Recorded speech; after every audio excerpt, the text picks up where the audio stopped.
Baik, terima kasih Ferdian untuk materinya. Jadi, nah ini sahabat Miraset, ini adalah materi yang paling banyak butuh imajinasi ya. Jadi, kalau lihat gambarnya enak ya, oh iya kelihatannya gampang gitu ya. Begitu masuk ke chart, oke yang mana ini? Jadi selalu pada saat nanti masuk chart itu challenge-nya di situ. Sahabat Miraset ini pertanyaannya udah ada beberapa yang masuk, boleh silakan yang masih mau bertanya. Saya yakin sahabat Miraset lebih pengen nanya, "Aduh ini kalau saham ini ada pattern apa?" gitu ya. Kayak saya pokoknya gampang aja. Tapi tenang Mhm. dulu, itu nanti aja ya, yang ini pertanyaannya yang teknis dulu, yang terkait dengan materi yang disampaikan Ferdian. Nah Ferdian, ini ada pertanyaan yang banyak banget ditanyain itu adalah tentang time frame katanya. Kalau misalnya pakai chart pattern yang tadi, pennant, rectangle, triangle, time frame-nya seperti apa? Apa kombinasi atau yang paling cocok sebenarnya time frame yang mana? Yang paling bukan yang paling cocok sebenarnya, yang paling tepat, ya yang paling mendekati lah gitu.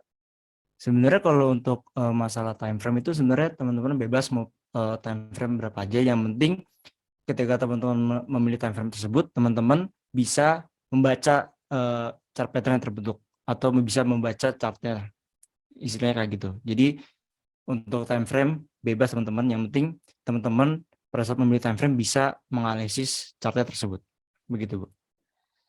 Karena mungkin kita ketemu, mungkin kita nggak ketemu di time frame daily gitu ya, tapi mungkin kita ketemunya di time frame yang lebih kecil seperti itu ya, Ferdian?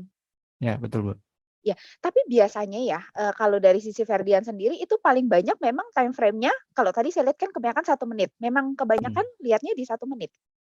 Ya kalau saya sih kebanyakan range-nya 1 dan 5 menit biasanya. Jadi kalau misalnya 1 menit, kan 1 menit kan suka gerakannya agak ada yang titik doang titik doang. Nah, Iya. biasanya saya lanjut ke 5 menit biar bisa membaca chart lebih jelas gitu. Oh, oke baik. Berarti karena ini scalping ya, Ferdian, jadi karena scalping juga makanya, pattern-nya juga yang tadi ya, yang 1 menit, 5 menit begitu ya? Yang time Ya, frame-nya betul. 1 menit, 5 menit. Baik. Nah, Ferdian ini ada yang tanya juga, terkait dengan penarikan garisnya. Apakah Hmm, penarikan garisnya itu, harus dari ujung-ujungnya, jadi dari tail-tail-nya atau dari body candle-nya? kalau itu menurut saya bisa dua-duanya, Bu.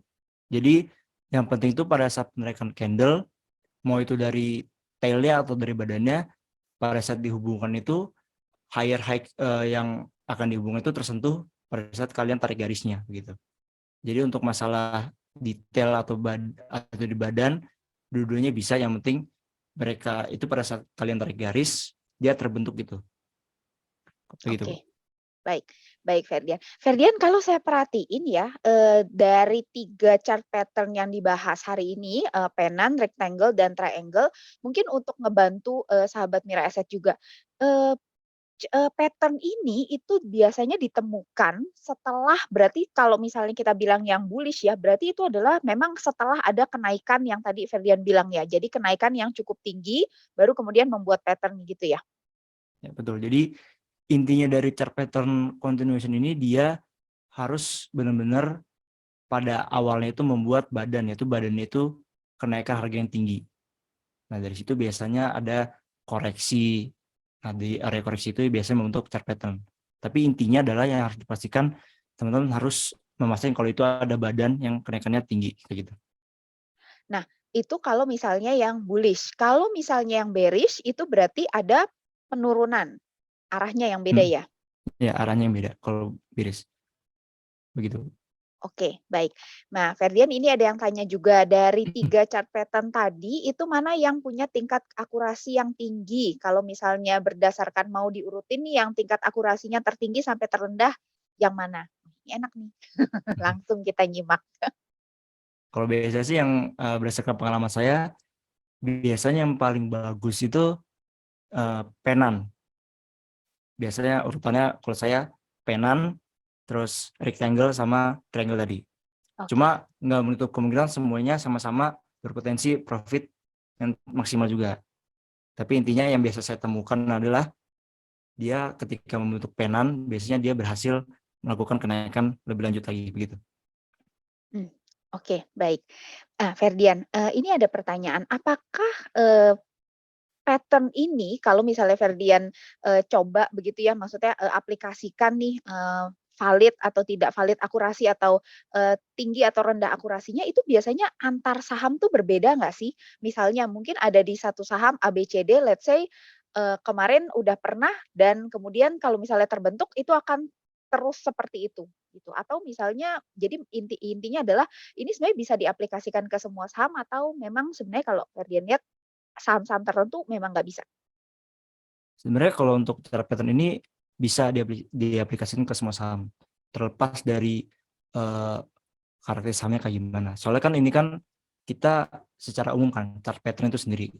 Nah, ketika membentuk chart pattern itu otomatis ketika membentuk chart pattern tersebut kita harus sudah membuat trading plan di situ. Entah itu berhasil atau enggak, seenggaknya kita udah tahu nih kalau misalnya dia membentuk chart pattern ini ada potensi kenaikan seperti itu.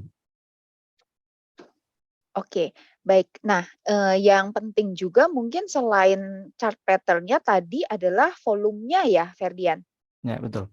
Ya. Nah, volumenya ini berarti pada saat kalau kita ngomongin bullish, berarti harus pada saat break itu harus didukung oleh volume yang tinggi?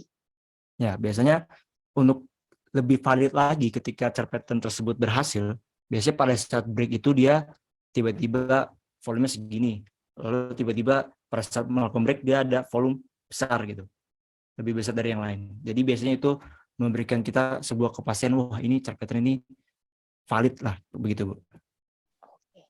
Baik, kalau misalnya tidak misalnya volumenya masih belum didukung volume, kalau dari sisi Ferdian sendiri lebih memilih wait and see atau, tetap, ini nih, tetap ambil apa, ambil decision untuk buy?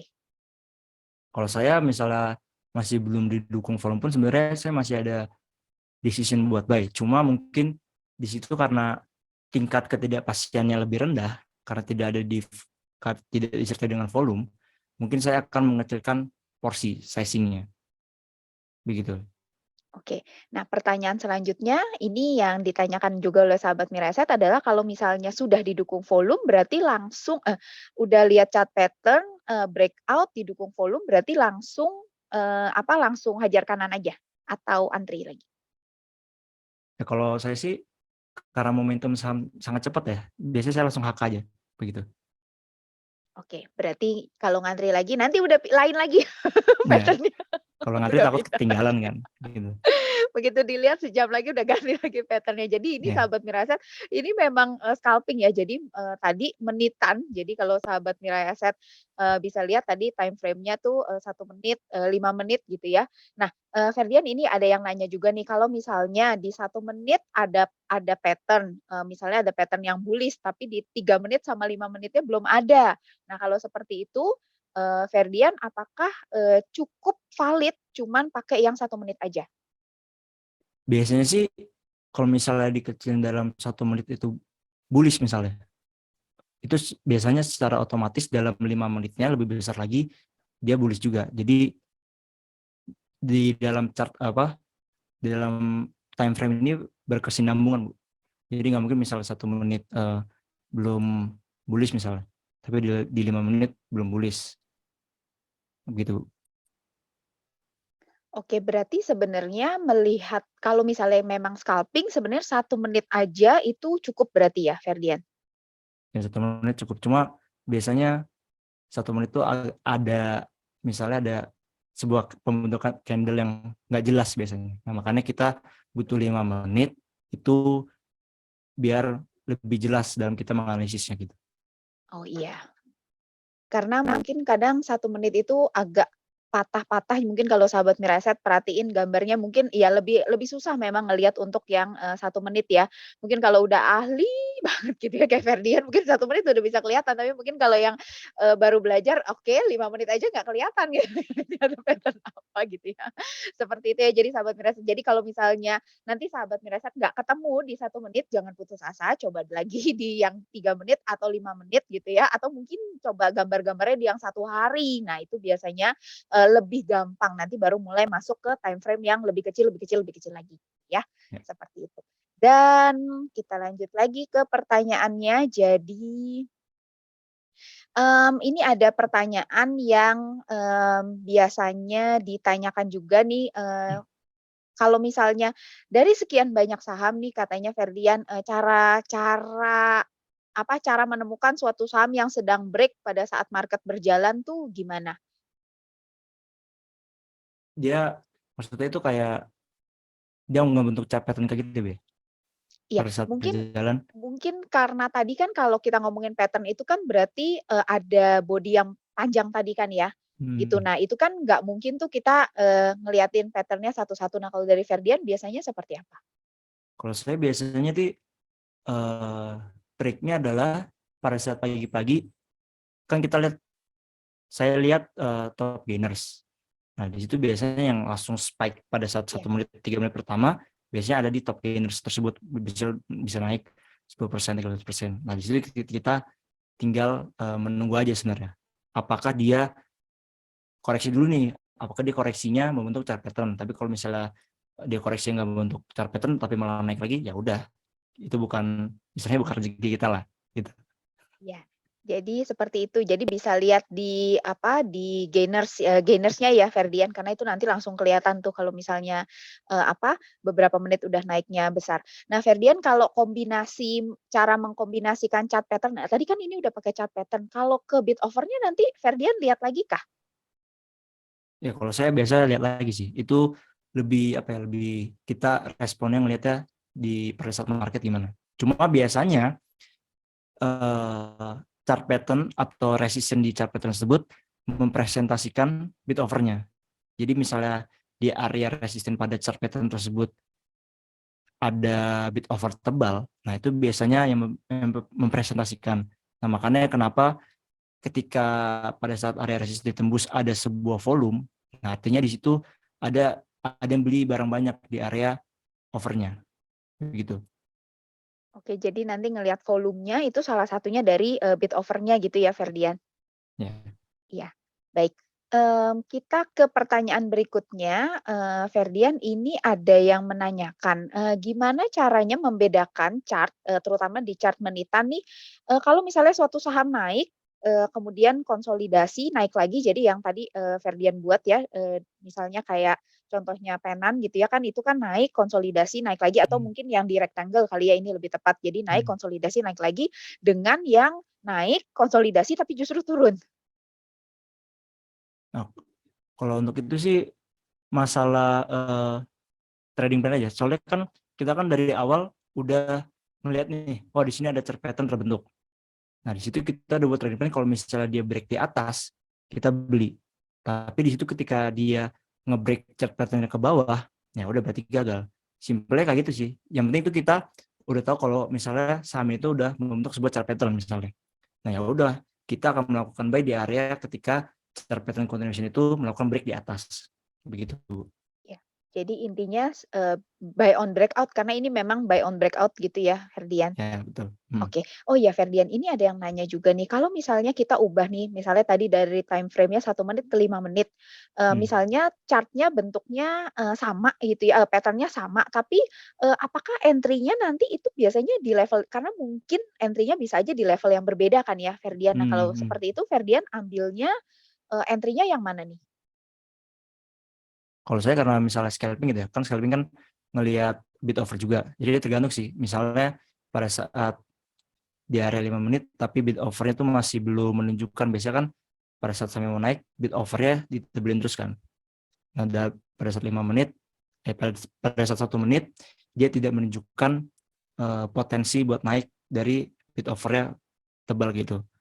Nah, ya udah saya biasanya pakai langsung 5 menit. Karena biasanya dari 5 menit itu udah menunjukkan reaksi-reaksi dari potensi peningkatan itu dari bid offernya biasanya kayak gitu.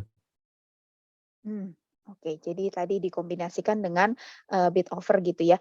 Ferdian tadi kan kalau misalnya kita ngomongin tentang chart Penan ya, tadi kan ada Hmm. 2, swing high, ada 2 swing low. Kalau misalnya nanti, setelah 2 swing high, 2 swing low, kemudian muncul 1 swing lagi kan katanya tadi berarti penannya gagal. Nah kalau Hmm. seperti itu berarti ada kemungkinan jadi, symmetrical triangle gitu ya? Ya, ya betul betul. Berarti Symmetrical sebenarnya triangle itu tuh sebenarnya kelanjutan dari swing pennant tadi. Sebenarnya sama, cuma kalau misalnya dari pennant itu kayak lebih lebih ada polanya. Jadi polanya tuh udah ada syaratnya 2 swing high, 2 swing low. Tapi kalau misalnya dia tetap melanjutkan area segitiganya, dia mengalami banyak, ada misalnya ada 4 swing high, ada swing low, ya udah berarti itu menjadi strategi trading plan symmetrical triangle kayak gitu.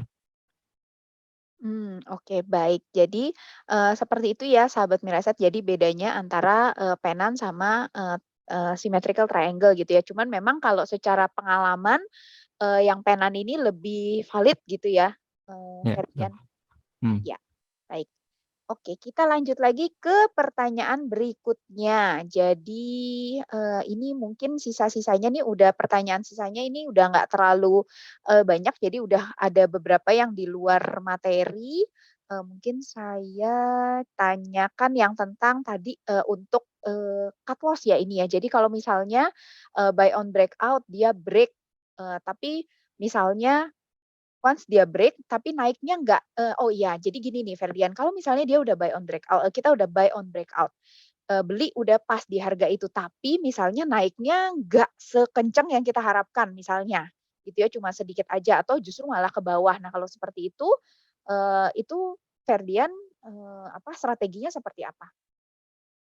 Kalau kayak gitu sih saya biasanya strateginya pakai kombinasi bid offer. Nah, biasanya ketahuan tuh kalau misalnya dia habis nge-break chart pattern-nya, tapi pada saat itu offernya udah habis, tapi diisi terus misalnya pada area offernya. Nah, biasanya itu ada indikasi kalau misalnya saham ini nggak kuat buat naik. Nah, biasanya di situ saya melakukan BEP. Tapi kalau misalnya tiba-tiba tidak ada indikasi tersebut, tapi tiba-tiba dibanting ke kiri misalnya. Nah, kan saya kan udah punya trading, udah punya planning cut loss di mana gitu. Jadi sebenarnya tinggal ngikutin trading plan aja. Cuma memang buat chart pattern ini bukan semata-mata kita pakai chart pattern doang dalam scalping. Jadi dalam scalping ini kita mengkombinasikan segala hal. Jadi bisa jadi kita kombinasikan chart pattern dengan bid offer-nya, bisa jadi kita kombinasikan dari sisi resisten dan support dan juga bid offer-nya atau dari volumenya. Jadi di dalam scalping ini benar-benar kita harus pilih nih strategi apa yang tepat supaya kita bisa menghasilkan profit dan resiko yang rendah juga kayak gitu. Baik.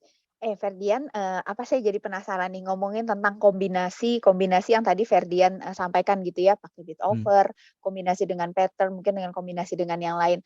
Kalau kombinasinya pakai feeling juga itu sebenarnya ada nggak sih Ferdian? Biasanya kalau misalnya dari feeling itu biasanya kayak misalnya saya pakai feeling. Nah, biasanya saya ini udah tahu karakteristik sahamnya itu kayak gimana. Jadi ketika misalnya ini kemarin bid offer kayak gini nih, dia ketika turun ada misalnya ditebelin terus tapi abis itu dia naik. Nah, biasanya feeling itu muncul ketika kita udah tahu karakteristik sahamnya kayak gimana. Jadi ketika misalnya ada chart pattern, misalnya ngeliat bid offer, terus kita juga udah tahu karakteristik sahamnya kayak gimana, otomatis secara feeling atau istilahnya pengalaman kita bisa bermain di situ. Nah, itulah pentingnya kenapa kita harus benar-benar belajar banget di market, kita latihan setiap hari supaya kita bisa tahu karakter sahamnya kayak gimana. Karena kalau kita udah tahu karakter sahamnya, biasanya itu akan membuat kita menjadi lebih mudah untuk membuat keputusan gitu. Ya, jadi feeling-nya bukannya nebak-nebak gitu ya Ferdian, tapi memang Ya, udah ada pengalaman di belakangnya, itu yang terus-terus belajar jadinya udah bisa ngebaca arahnya gitu ya? ya benar. Oke, baik. Terima kasih Ferdian, sahabat Miraset. Kita setelah ini masuk ke sesi untuk, tanya saham ya Ferdian. Nanti Ya, mungkin karena boleh. ini jam 8 sebentar lagi mungkin saya kasih kesempatan untuk 5 saham nih sahabat Miraset. Glenda oke. Glenda, boleh dibuka kolom chat-nya Glenda, jadi nanti akan kita pilihin di menit ke 19.59, 20, 20.01 gitu ya, nggak apa-apa sahabat Mirasat masukin aja dulu semuanya, gitu ya. Saya pilih tadi yang masuk paling atas, paling cepat dulu ya Ferdian, nanti Ya, sambil boleh. kita